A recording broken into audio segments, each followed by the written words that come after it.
So thank you very much for connecting. Good morning to those of you who are in North America. Good afternoon to those of you who are in Europe and in that time zone, and good evening to those of you who are in the Asia Pacific area. My name is Paolo Bonato. I'm the editor-in-chief of the IEEE Open Journal of Engineering in Medicine and Biology. This is a journal that we recently started. It's a gold open access journal that the IEEE Engineering in Medicine and Biology Society started just 3 years back. So this is going to be our 4th volume. We just received our impact factor 5.8. We add a partial site score from Scopus, as I trust everybody on the call knows. The site score is estimated over 4 years, so our score is not complete as yet. It's 7.8 for 2022. There is a site score tracker that you might be familiar with that just moved already to 8.8. So we anticipate to approximate a site score of 10 once the score is complete and estimated over 4 years. I would like to invite everybody to go to our journal website, discover a bit about what we're trying to do with this journal. We're trying to provide a gold open access journal that is in really the top tier categories. We have a fantastic advisory board. You might be familiar with many of these individuals.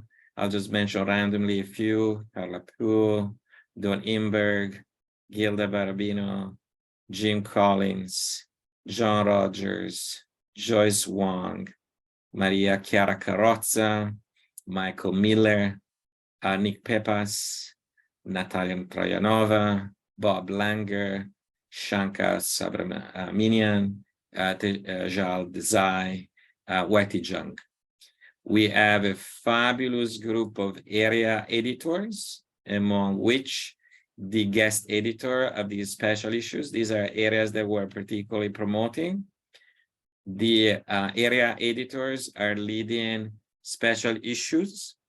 You can see some of them still open. We have one with focus on cardiovascular and respiratory systems engineering.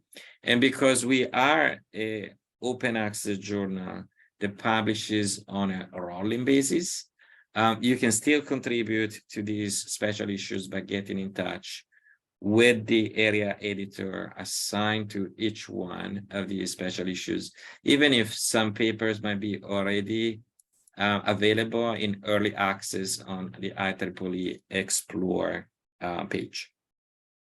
So without further ado, I will stop sharing my screen and I'll ask the guest editor, Sergio Fantini, to lead the rest of the call. I would just mute myself and I let him take over from here.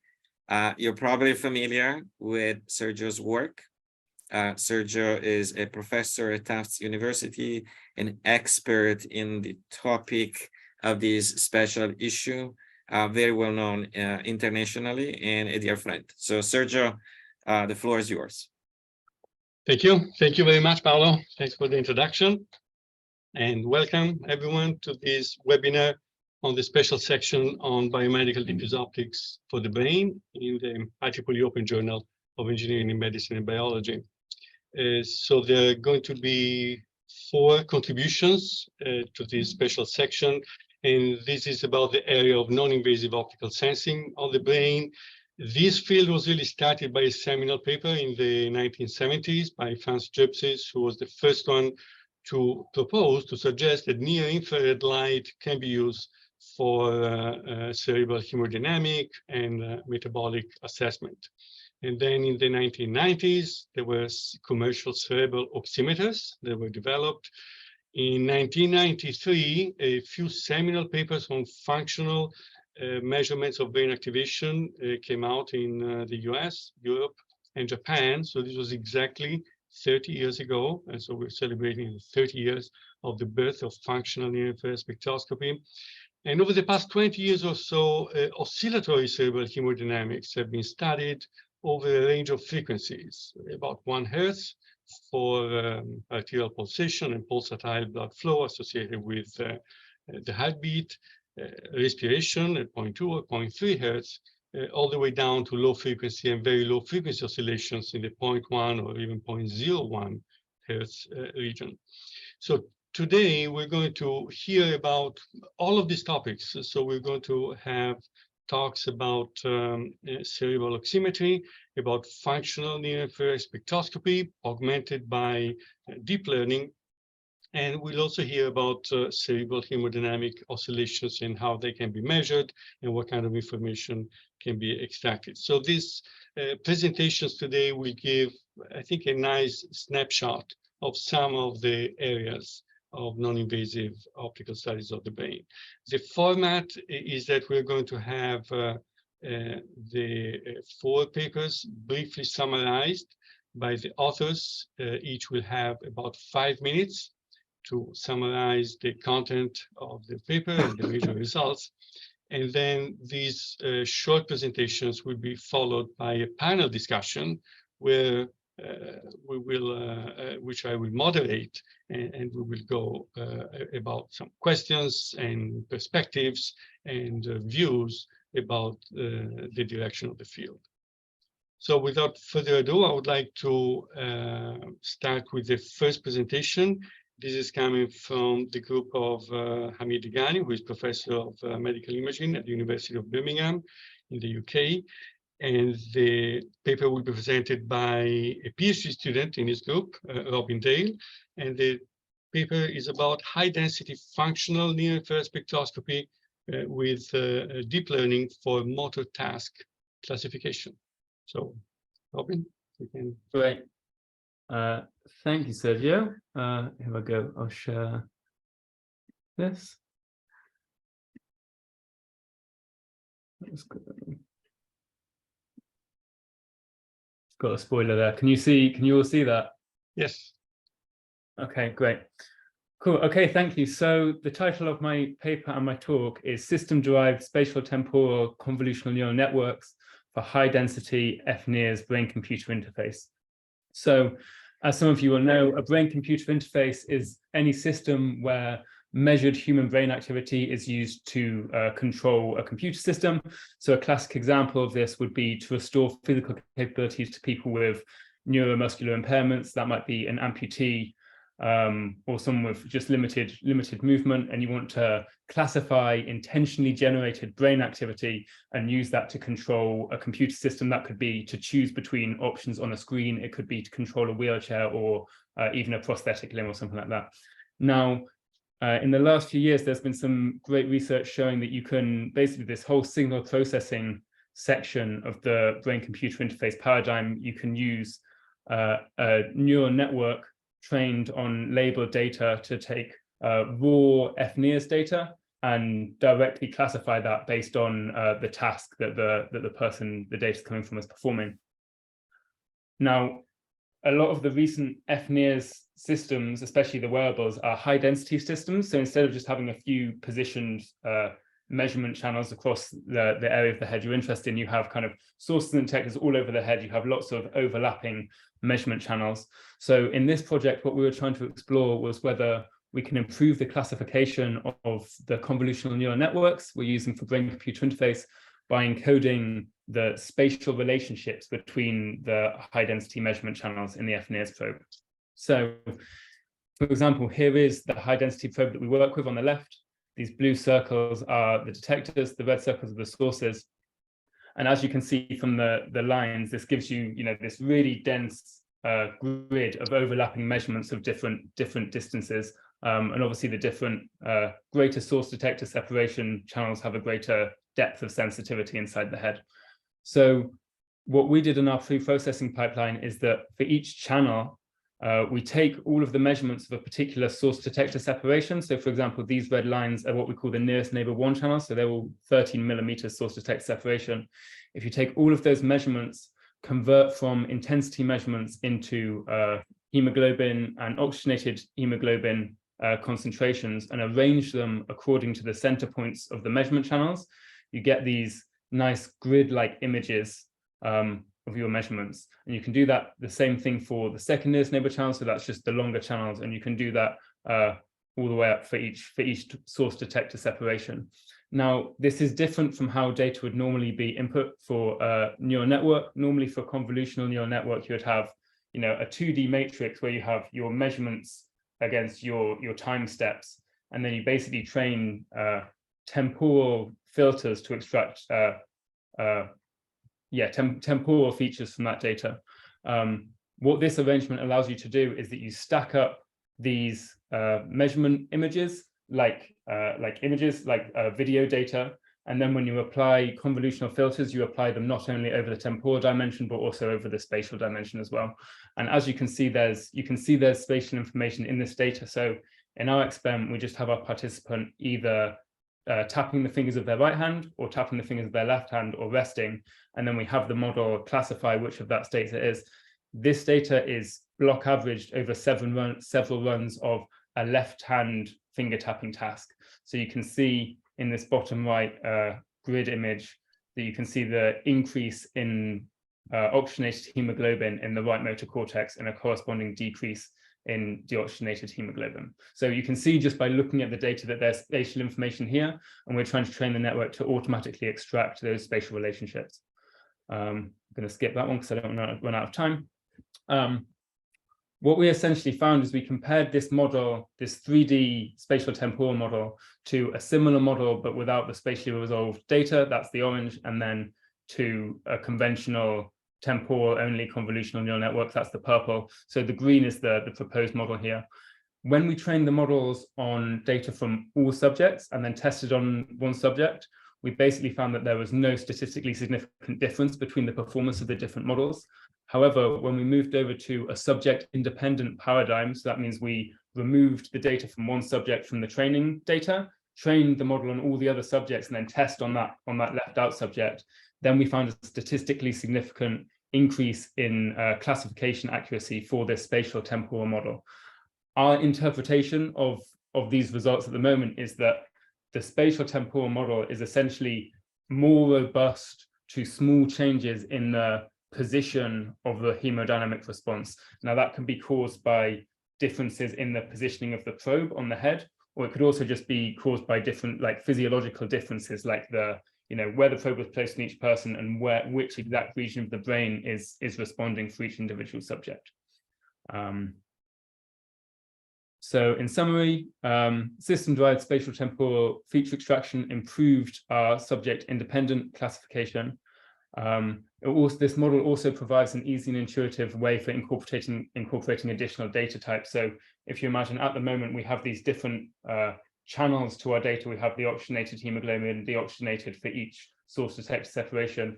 If you also had hybrid measurements, if you had EEG measurements, you have a hybrid probe of fNIRS and EEG, you can easily incorporate those measurements just as an additional channel and keep the rest of the model the same.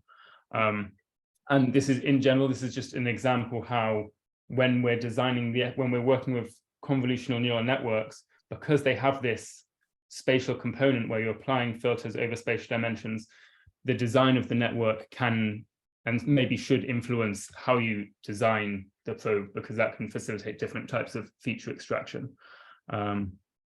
Thank you very much. I hope I'm within 5 minutes or close to. Thanks to Hamid Tegani, Felipe Oelo Espina, and Guy Perkins, who are my lab mates who helped with this study. Great. Thank you very much, Robin. You stick to the time and your presentation was great. This is really very interesting work.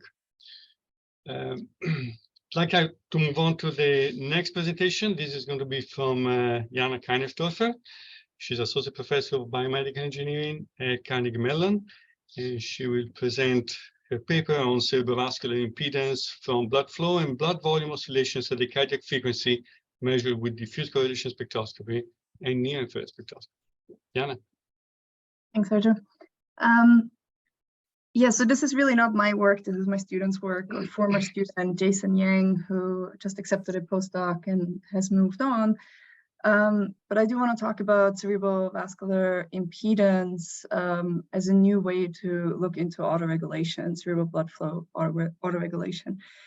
And really, when we talk about autoregulation in a brain, it's this general broad idea that has been proposed many decades ago at this point, typically shown as something like that, which is called the Lassens curve, which essentially says when the pressure in the brain, particularly cerebral perfusion pressure, changes, there's a particular range where blood flow is maintained pretty constant, and that's achieved by a vascular dilation and constriction. It's pretty important to maintain cerebral blood flow in the brain for a variety of reasons, but especially in diseases like stroke and traumatic brain injury and so on, that autoregulation is no longer maintained. And so when we look at this curve in particular, also we can think of not just blood flow, but resistance and vascular impedance essentially.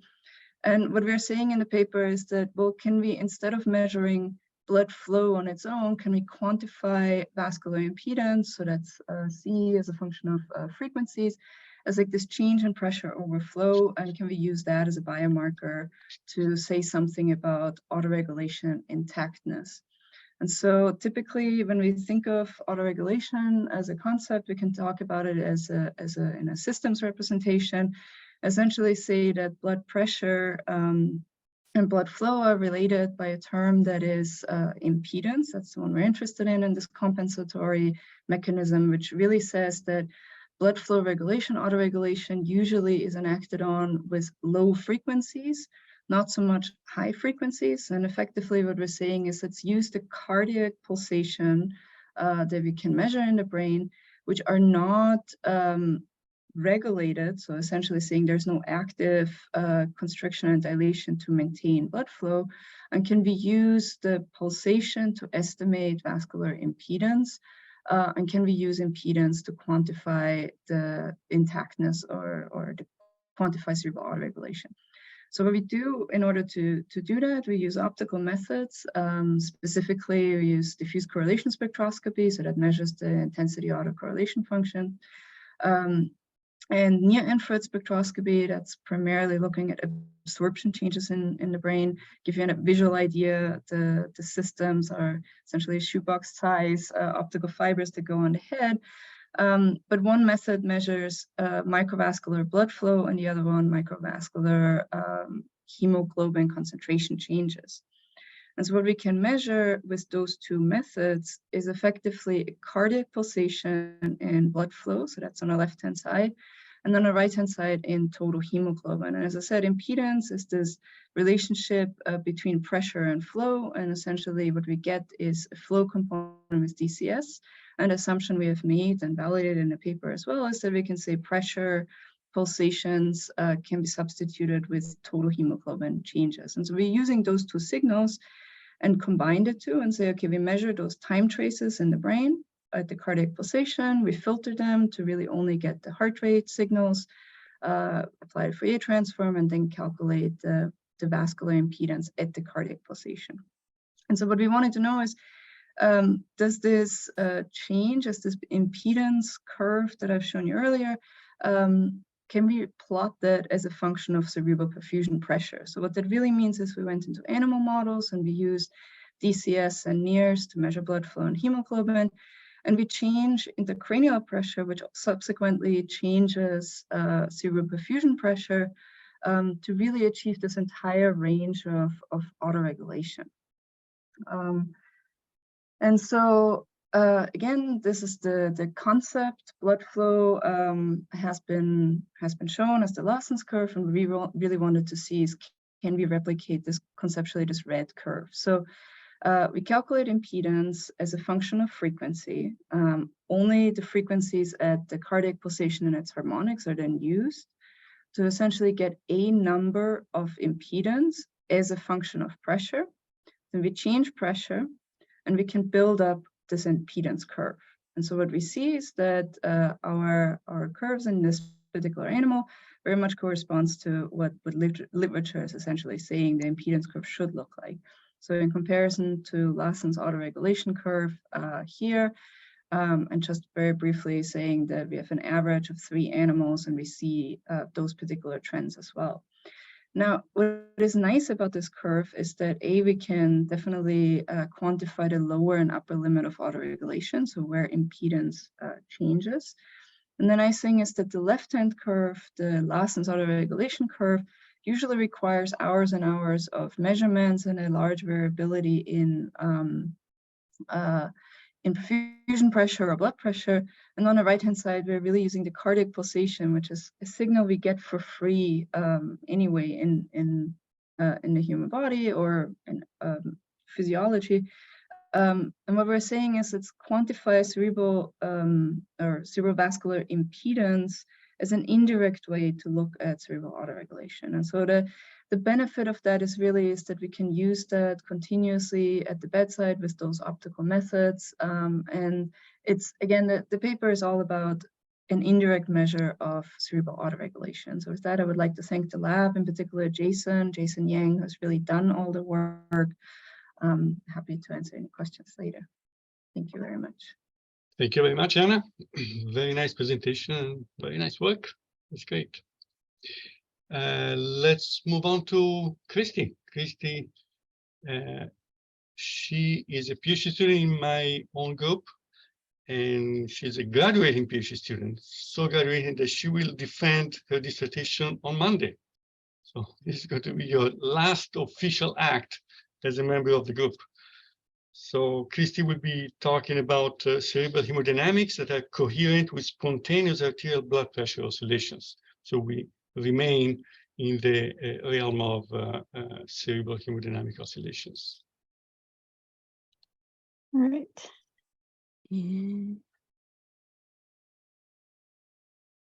All right, thank you. So yeah, as Sergio introduced, my name is Christy Fernandez. So I'm going to be talking about my paper, which is about coherent spontaneous hemodynamics in the human brain. And so firstly, cerebral hemodynamics that are driven by changes in arterial blood pressure, we use the acronym ABP, carry valuable information on local dynamic responses of brain tissue at the microcirculation level.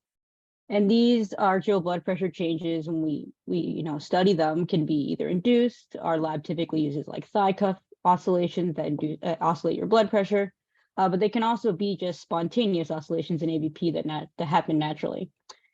And so these spontaneous ABP oscillations are useful to use because you don't need to perturb a subject, and they could just lay there, and you could do measurements without needing to do anything to them.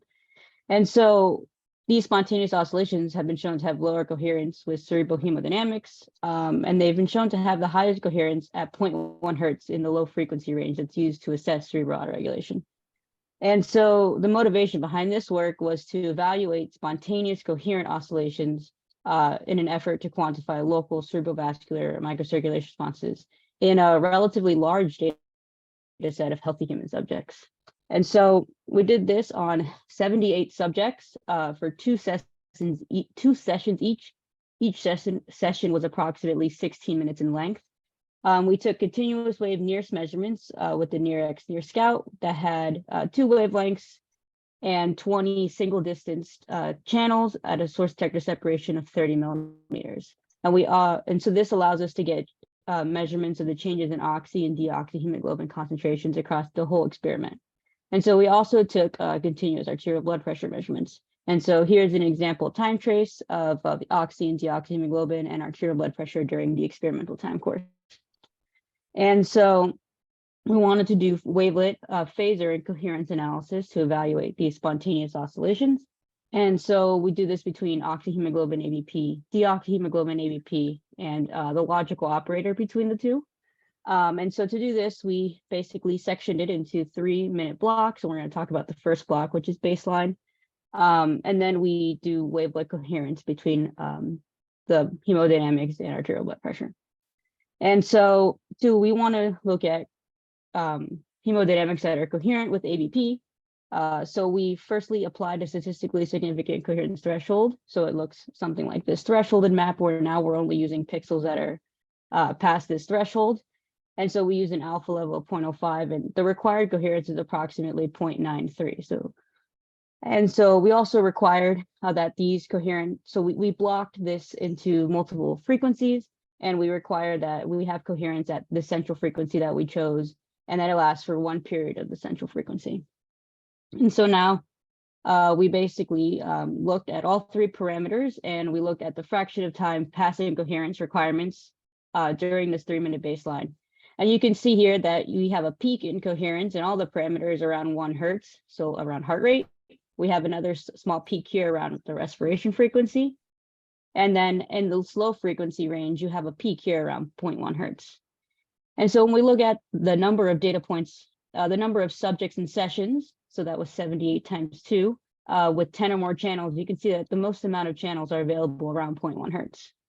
And so just this highest fraction of time in this low frequency range is 0.1 hertz. And we have, 139, 131, and 91 out of this 158 that would be able to use in this analysis. And so all of our further analysis on the transfer functions focuses on this 0.1 hertz, since we have the largest amount of coherence. And so now we're going to assess the phasor ratios at 0.1 hertz.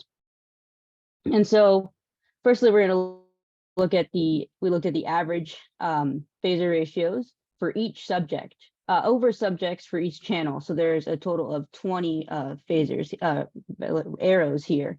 And so you can see that there's a smaller difference across the channels, which suggests a spatially uniform cerebral hemodynamics associated with these systemic ABP changes, which really leads to, if there is a localized region of acute brain injury, you would be able to see, since, in a healthy human subject, across the spatial locations are relatively similar.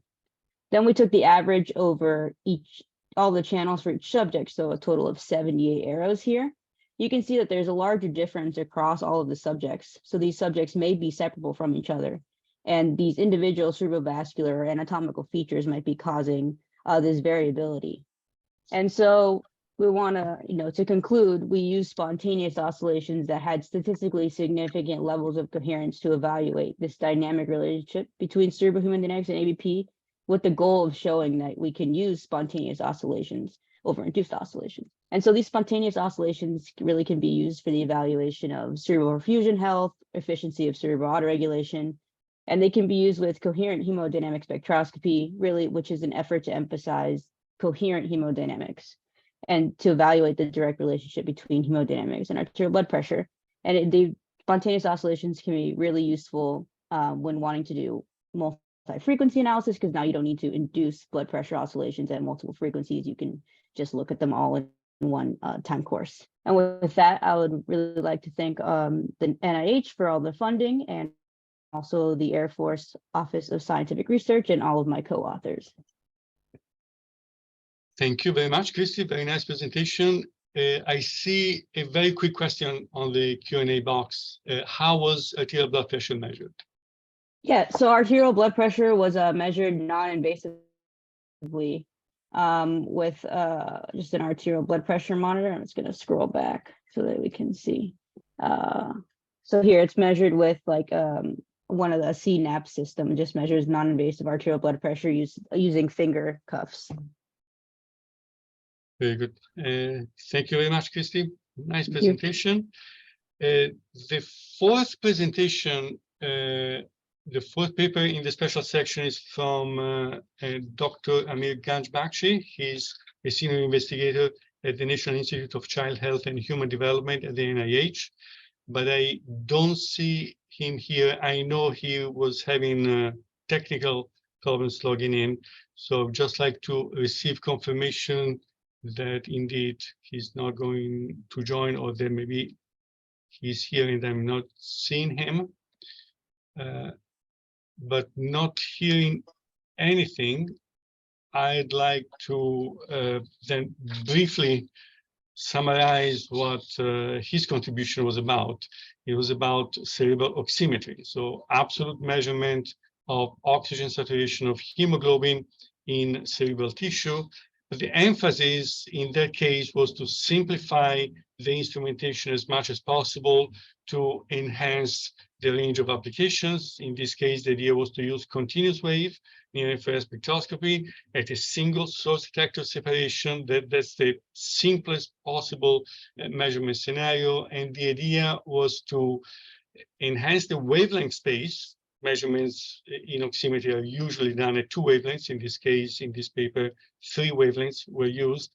But of course, there have to be some assumptions in terms of scattering properties, and especially scattering properties as a function of wavelength, absorption properties as a function of wavelength. So there is a trade-off between a simple model and simple instrumentation and accuracy of the measurements. But this paper was exactly driving this trade-off with the emphasis of simplifying measurements.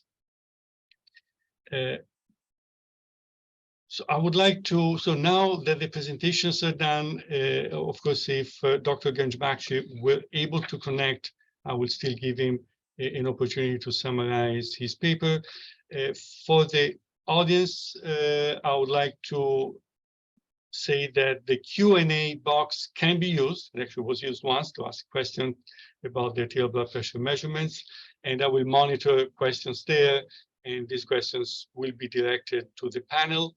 But I think at this point we can start a panel discussion, and maybe the first question could be just along the lines of what I just described for Dr. Ganj Bakshi's presentation, and I would like to hear the opinion of the panelists here about this trade-off. So on the one hand, you would like to have complex instrumentation, time-resolved instrumentation, high density, as we have seen for functional NIRS, to really have a large data space to enhance accuracy and information content of the data. We would like to have more complex modeling beyond a homogeneous semi-infinite medium or all the way to a full diffuse optical tomography to enhance the information content of the data. On the other hand, there are applications where this complex instrumentation may not be feasible, and so some researchers are pushing for simpler methods, more simpler data analysis, simpler instrumentation. And so the question is, I would like to get your take on this trade-off. And of course, the take may be different for different applications. So you may also highlight how different applications may operate in different spaces in this view of more complex, more simple, but with different levels of accuracy and information content. So I don't know, whoever would like to start. Jana, yes, Jana, you can start. I think, Sergio, I mean, you kind of gave the answer as well in your question, which is it heavily depends on the circumstance of what you want to measure. I definitely am always data greedy. I feel like my students are very much data greedy, the more is better. But in all reality, if you're in a neurointensive care unit and not really allowed to touch the patient and nurses are the ones placing instruments, there are things you need to consider for optical probes like fibers that go beyond just ease of use of the instrument and so on, but robustness of the probe. Like we've had multiple probes had to be replaced because the fibers were broken. Because to a novice, it's not intuitive how an optical fiber is different than an electrical wire, of like, don't bend it too much. So I'm very much in favor of simplifying things. What I would love to see is high complexity data, like DOT, becomes simpler in its ability to use. And I think there's lots of effort already going on in that. And yeah, ease of use is probably the biggest hurdle for translation. Thank you. I don't have an answer for you, Sergio, but I'd like to echo the importance of how important it is to have a system and an approach where you are getting reliable, repeatable, and stable data. I think it's becoming very clear. We've always known that absolute measures are crucial because we know that there is a great variability between subjects and even within a subject over a period of time. And we want to make sure that whatever parameter it is we are extracting is a true parameter and not based on some assumptions made. So I think it's a really great way of trying to move towards an established standard, easy to apply procedure to measure these parameters non-invasively. I think there are times where we want to make sure that we are not assuming anything about the system while measuring, but we want to be able to account for that. And also in terms of parameter fitting, you know, we want to make sure that the data we have, we don't suffer from what we call the curse of dimensionality. We don't want to have too many parameters that will give us too many degrees of freedom. We want to only extract those information that are providing contrast to our measurable parameter.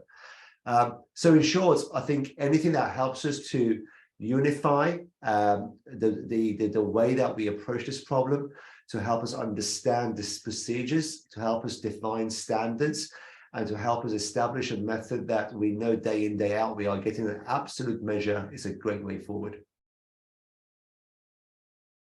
Yeah, thank you, Amir. And yes, yeah, I guess my answer was there, but I guess where I was going is that sure, there are applications where you cannot afford complex instrumentation, but then should we really go there?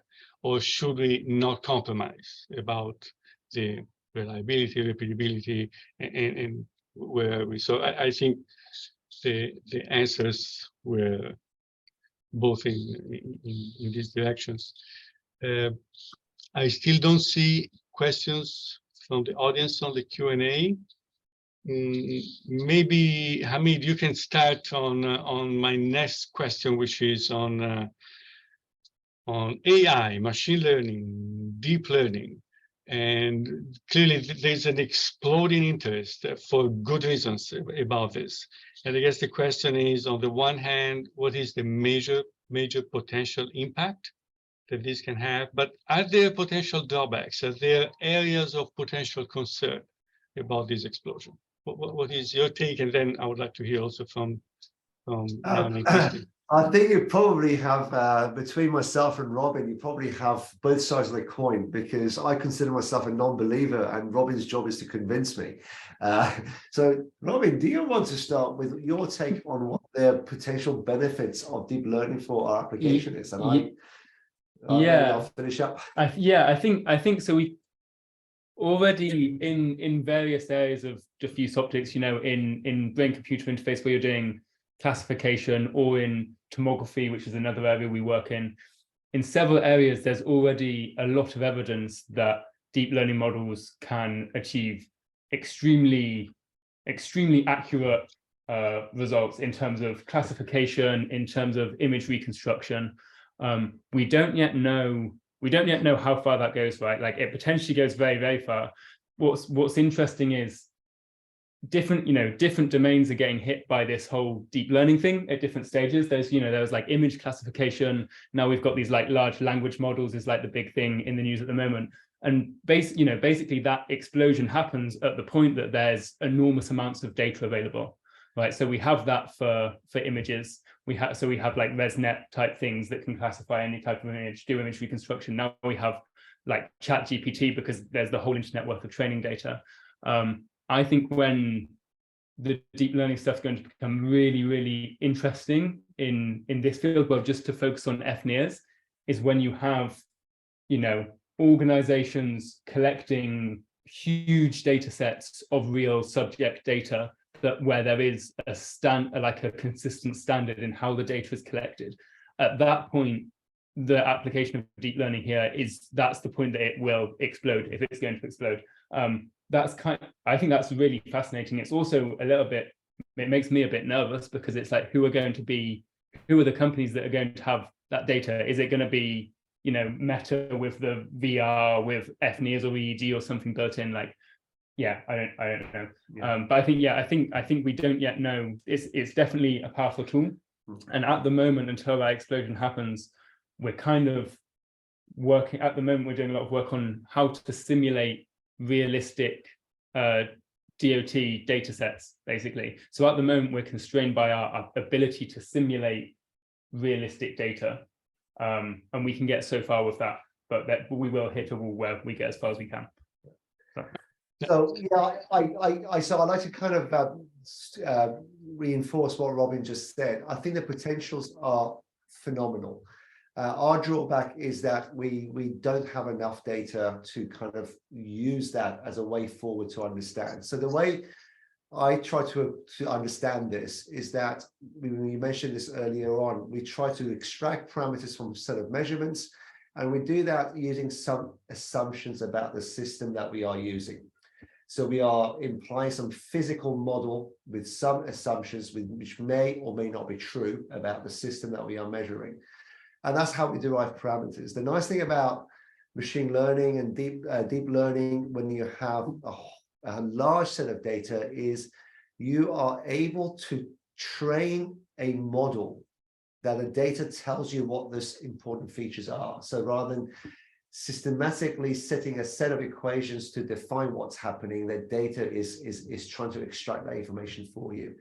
So we are eventually going to get there, I think, but we, like Robin said, I think what we need is a systematic, large, collaborative approach in trying to get a set of useful data across different systems, different subjects, different classifications, that helps us understand what those features are. But we are learning from other domains as time goes by. Thank you, Amir. Thank you, Robin. Jana and Christy, do you want to add your perspective?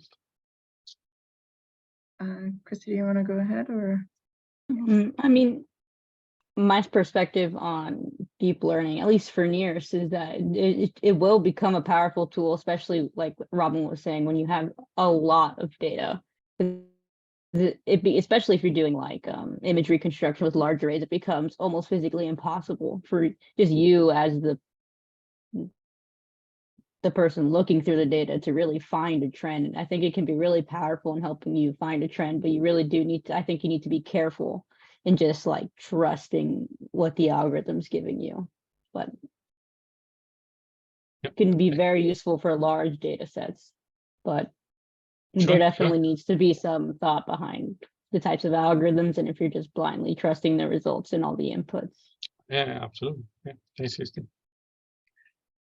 Jana, your last word on this topic. I think the combination of everything that has been said combined with a question in the chat is pretty much the direction I want to go into, which is very much like Robin said. It's like it's a question of how much data do we have.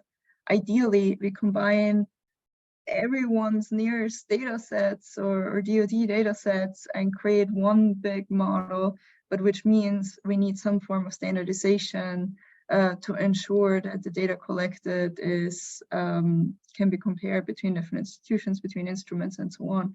And to sort of answer live, sorry, Sergio, I'm taking over in a sense of let's talk about the question that Tyler James has posted in the chat, is like if there are efforts in terms of standardization, and there are definitely quite a few efforts happening in terms of data format and storage and whatnot.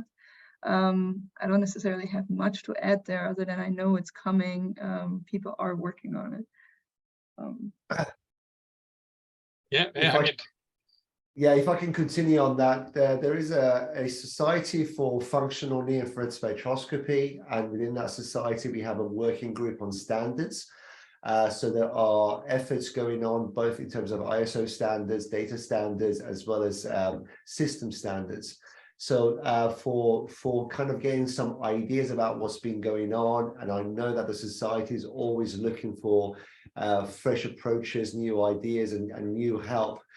Please do go and have a look at the Society of fNIRS website, and please do look at the Standard Working Party, and you will see a whole bunch of document and information about how we are taking that approach. That's right, and the society came up with a white paper on best practices in the field on a number of areas, and that's a demonstration of a practical output of the work of the society. So yeah. There is also a quick question from James Diffenderfer about commercial CW NIRS system that provide quantitative measurements of chromophores. Is there something out there? Certain quantitative measurements of oxygenation, yes, they're there. The question is what happens inside that box in terms of assumptions. For concentrations, of course, this is more challenging, but what is the, do you have information about specific efforts for commercial instruments in CW? I mean, I'm gonna jump in here. That's a classical problem with NIRS devices. It's like CW is inherently not quantitative by definition in a way. Like there are lots of papers showing that in general, you cannot really differentiate between absorption and scattering. And that's somewhat of an oversimplification, of course, but the question is always, what are you really interested in? It's like, I think CW systems are probably very quantitative in terms of relative changes and whatnot, and the efforts, commercial instruments for tissue saturation, which is a ratiometric measurement, can be quite quantitative, but so the question is quite broad in the sense of I'm only ever aware of quantitative instruments in a CW when it comes to ratiometric measurements such as tissue saturation. I wouldn't necessarily know, with the inherent limitations of the optics behind it, how you would be quantitative with CW. Yeah. Yes, sure. There have been a number of efforts in that area, but the question is definitely open and possibly not even addressable. But on that point, on the point of open questions, maybe I'm also mindful of the time. Maybe I'd like just to go around the panel with one question, which is more about perspective for the field. And so the question, I guess, is a two-part question. The first part is, what do you think is the most important open question in the field that has to be addressed if we really want to make a breakthrough and advance the field? And then the second part is, assuming that this question, this most important open question, is addressed, what do you think the breakthrough will be? What do you think will be the next application or the next research capability that this technology, these non-invasive optical measurements of the brain can achieve? Wow, Sergio. Yes, I mean, let's do it. I mean, I'm gonna answer the first question, and I'm gonna step out. okay. I think the first question, is exactly what's been asked in the Q&A. I think that the biggest challenge that we have is something that we need to kind of establish very quickly. Like every other technologies that's being developed, we have to establish and maintain a set of standardization, quality control, reliability, and system evaluation. So that when we are getting all these systems that are being commercially produced or systems that people are producing in labs, we can evaluate them on a set of well understood standards. And then we are able to compare like with like. So I think that is one of the most important things that as a community we need to address in the very near future. Yeah. Thanks, Amir. So that was the first part, and now you're stepping out. So Jana and Christy, do you want to jump in with either one of the two parts of the question? Yeah, let me jump in, and my answer is of course very biased given the things that my lab is also working on. We're very much focused on trying to do clinical translation, and what I see in terms of optical devices in the clinic, it's always with this idea of come up with some sort of biomarker to either diagnose or monitor a disease.